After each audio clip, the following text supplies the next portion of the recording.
Boa noite, pessoal. Respeitando o horário, dei 5 minutinhos de tolerância. Então, vamos começar. Sejam todos bem-vindos. A live da Nata é para você que é biomédico ou estudante de biomedicina, conhecer a história de quem se destaca de verdade no mercado de trabalho e se inspirar na sua trajetória de carreira.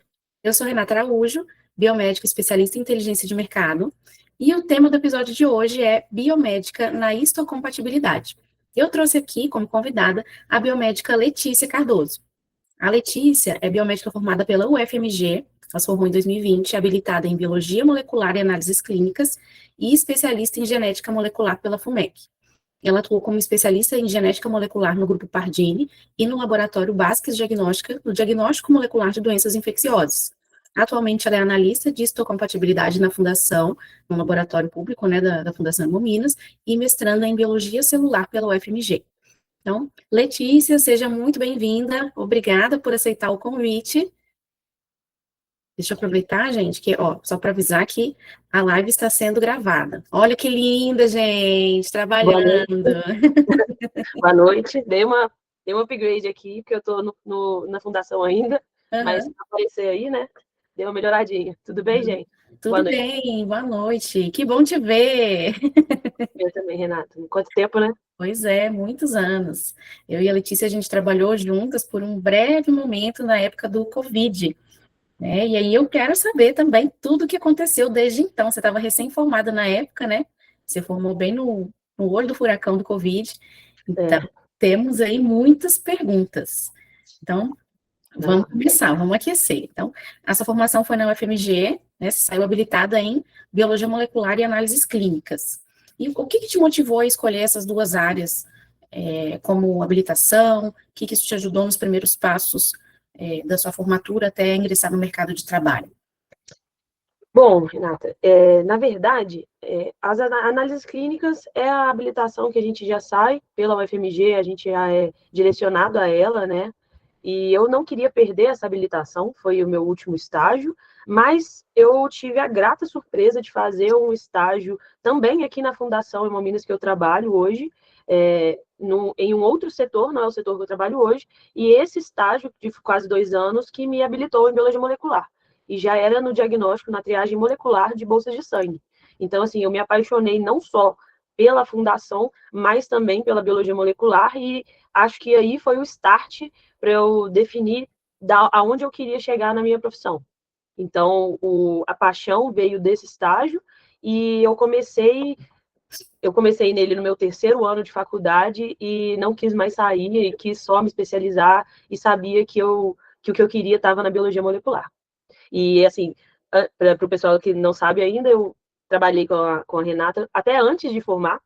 Eu formei realmente no início da pandemia de 2020 e eu tive que até pedir uma antecipação da formatura, porque eu já fui, por esse estágio na biologia molecular, eu já fui selecionada como especialista no grupo Pardini para trabalhar já com o diagnóstico do Covid. Então, isso realmente me abriu portas demais, esse estágio aqui na Fundação.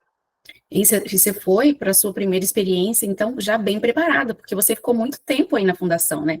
Então, você fez um belo estágio, desde o terceiro período, né? Então, você já estava craque. E foi muito legal, assim, infelizmente a pandemia aconteceu, foi triste, mas foi uma forma do biomédico ser reconhecido e, principalmente, do biomédico que trabalha com biologia molecular, que é uma coisa rara, né? Hoje em dia não tanto, né? É, eu até brinco às vezes que a pandemia foi terrível, a gente nem precisa falar, né, disso, mas realmente é, foi abriu portas mesmo para a biomedicina. A gente via muito mais vagas, muito mais destaque, porque eu acredito que todo o mercado começou a ver que a gente tinha uma atuação essencial no diagnóstico. E, assim, eu realmente dei muita sorte por ter tido esse estágio e ficado 2 anos nesse estágio trabalhando com o padrão ouro para o diagnóstico da Covid, que viria a ser. Obviamente que eu não tinha a menor ideia disso, mas eu trabalhava diretamente com o PCR em tempo real, então eu realmente saí muito bem preparada para isso. E concordo plenamente. Abriu portas para a biomedicina, hoje em dia eu acho que a valorização, inclusive, é muito maior. E hoje em dia até que a biologia molecular é muito, muito, muito, muito mais normal de se ver, né, como habilitação por causa do Covid, né? Então, não é ruim, não, mas, assim, já não é tão mais raro. É, mas sabe que quem fica ali só na análises clínicas ainda tem muito medo da biologia molecular? O pessoal vê assim como se fosse outro mundo, um bicho de sete cabeças, né? Mas que bom que isso é uma forma da gente se destacar, né? Com certeza, com certeza. E como é que foi para você conseguir esses estágios? A faculdade te direcionou? Você foi atrás? Como que foi? Olha, a minha faculdade até postava algumas vagas, incentivava, mas a gente realmente tem que colocar a cara, tem que mandar mesmo o e-mail e ir atrás. É, eu gostava muito de ir em congressos, eu fazia iniciação científica, né, no início da faculdade, e isso eu via muitos profissionais já formados em diversas áreas, e o que me interessava, eu mandava e-mail mesmo e ia atrás e buscava outras experiências. Acho que o estágio é essencial para a gente se encontrar. E então, assim, eu realmente ia de encontro a ele. Mas a faculdade, sim, disponibilizava algumas vagas, incentivava você a fazer, mas eu realmente fui atrás, com certeza. Uhum. Não, agora eu quero saber dessa iniciação científica que está aí no seu currículo, que eu também não sabia. Você fazia em quê? Conta pra gente. A minha iniciação científica eu fiz no laboratório que hoje eu faço o meu mestrado. Então, foi em biologia celular.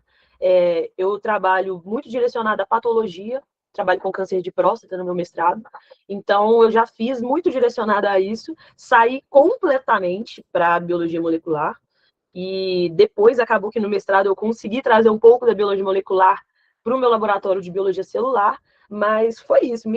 A iniciação científica eu considero que foi realmente a minha iniciação no laboratório, porque a gente não pode fechar as portas, né? E graças a Deus eu mantive essa porta aberta e consegui voltar, né? E eu aprendi muita coisa lá, desde aprender a pipetar, como a boas práticas e biossegurança. Então, assim, a iniciação científica, eu entrei no final do meu primeiro semestre de faculdade, eu entrei no laboratório. Então, eu considero assim como uma experiência ímpar. Acho que foi essencial para eu ter conseguido estágio e aí iniciado a minha formação e iniciado minha carreira mesmo, minha trajetória. Então, com certeza, você já foi diferenciada, primeiro que você foi atrás, você fez estágio desde o primeiro período, que a gente não tem contato tanto com o laboratório, né? Nos primeiros períodos, aquela coisa mais anatomia, fisiologia, que a gente não tem a mão na massa. Como você falou, a gente realmente não sabe nem pipetar. Isso. Então, muito bacana. E você deixou essa porta aberta para você voltar agora para o mestrado. Mas, assim, voltando lá, aí você formou, aí a primeira oportunidade, você foi para a Bioclin, logo apareceu a oportunidade de ir para o Hermes Pardini. Como é que foi essa entrada no mercado de trabalho? Foi assustadora? Foi tranquila? Como que você se Olha, sentiu?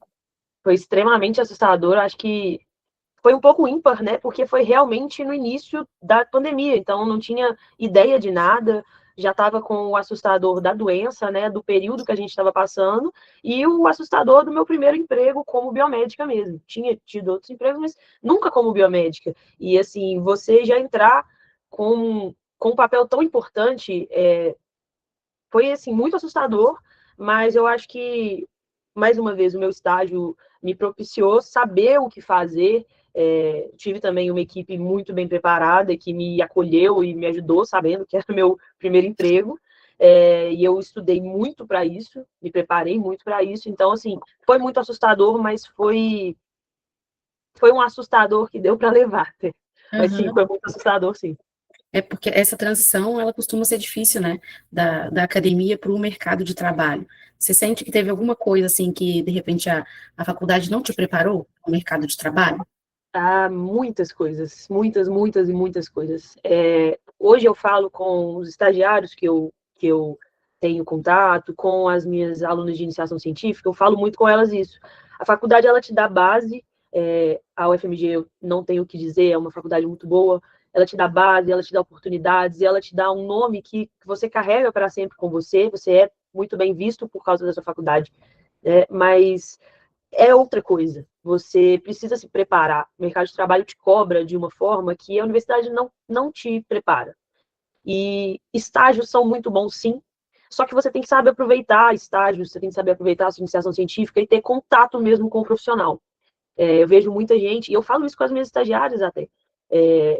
Tem muita gente que faz o estágio apenas para ter o estágio, para ter uma habilitação ou para ter até uma renda, né, estágios pagos, mas esses estágios são a oportunidade de você ver quem você vai se tornar daqui a um tempo, as responsabilidades que você vai ter que ter, o que você vai assumir. Então, acho que, assim, isso me preparou mais para o mercado de trabalho do que a própria faculdade. Esse contato com biomédicos já formados, analistas clínicos, da biologia molecular ou não. Então, assim, isso eu acho que me preparou muito mais que a faculdade. Você precisa ter esse olhar, né, para o futuro e entender o que é que você vai fazer de fato. Porque eu falo que o estágio é a hora de você, como você falou, de você entender o que você quer, se você não quer, se você gosta ou não gosta, e realmente entender se você se identifica com aquilo. É a chance que você tem de aprender, de errar com alguém ali para te ajudar a acertar. Porque quando Exatamente. você vai para o mercado de trabalho, não tem colher de chá, não. E eu acho que, assim, tenho muito a agradecer, porque além de eu ter corrido atrás desse contato, eu tive muita sorte de ter pessoas incríveis comigo, profissionais incríveis para me direcionar. Hoje, a minha chefe, que foi do meu estágio, que foi minha orientadora de TCC, que foi minha chefe em outro laboratório que eu trabalhei, que foi o Bastos, e, assim, é uma profissional excelente, que eu não tenho nem o que dizer, e me mostrou mesmo muito do que é ser profissional, o que é ser biomédico, mesmo ela nem sendo biomédica. Olha só. Então, é realmente você aproveitar as pessoas que estão próximas a você. Eu acho que é o mais essencial disso. Não, e é tão bacana a gente ter um chefe, um líder que pega na mão, que a gente pode se espelhar, que a gente admira, né? Isso faz a gente querer dar o nosso melhor também, né? Com certeza. Ele faz a gente querer ser próximo, pelo menos, ao que a pessoa é, né? Faz você querer ser, inclusive, o espelho para alguém que está iniciando também. Eu acho que eu levei isso muito para mim. Graças a Deus, tive muita sorte com todas as minhas lideranças até então. Ah, que bom. E é isso aí, a gente quer deixar um legado, né? Principalmente para quem está começando, ou para quem quer fazer uma transição de carreira. E é importante também a gente acabar com essa rivalidade, né? Eu sou biomédico, então é só biomédico. Apesar de eu ter o canal A Nata da Biomedicina, a gente precisa trabalhar de forma multiprofissional, com biólogo, com farmacêutico, com enfermeiro, com médico, com paciente, então, com todo mundo. Então, o laboratório não funciona sozinho, a gente não trabalha sozinho, com certeza. Não, e todo mundo é capaz de aprender, né? Então, não é porque eu sou biomédica que eu sou melhor ou pior do que outro profissional. Não vai ser o meu título que vai definir o tipo de profissional que eu sou, mas sim o que a gente vai fazer no dia a dia, né? Mas até vou me defender, porque eu criei a Nata Biomedicina, porque antes do Covid, e acho que a gente já está começando a ficar meio esquecido de novo, ninguém sabia o que era um biomédico, né? O biólogo tem o papel dele na sociedade, seja dando aula, ou as pessoas associam muito que olha as plantas, né? Deve ser uma ofensa também, né, para o biólogo, mas o farmacêutico, ele está na farmácia, ele tem visibilidade. O biomédico, não, ele está sempre escondido dentro do laboratório. Então, hoje, eu pergunto para as pessoas, sabe o que faz um biomédico? E as pessoas associam sempre a estética. É o que faz a harmonização facial. Também. Mas não é só isso, né? Não é isso. Não é só isso. Mas, bom, não vou ficar enrolando aqui, vou para as perguntas, porque se deixar eu fico batendo papo até amanhã.